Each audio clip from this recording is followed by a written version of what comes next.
Hey everyone, if you're trying to change the color of a Trello card, here's the easiest way to do it with the current Trello layout. So when you're inside your board, simply click on the card you want to customize. That's going to open the card details panel. From there, simply look for the cover option on the right side of your screen. That's where Trello keeps all the card color and design settings. So inside cover, you then see solid color options, gradients, and even image choices.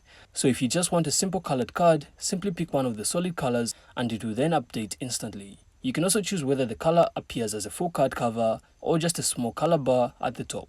And that's totally up to you. And the best part is card colors don't require any paid plan, so you don't actually have to upgrade just to customize them. So once you pick a color or style, simply close the card and you then see it update right in your list. So it's super quick, super visual, and it makes your board way easier to scan. And that's it. So I really hope you found this insightful, and if you did, make sure to leave a like and of course subscribe. Then we'll see you on the next one.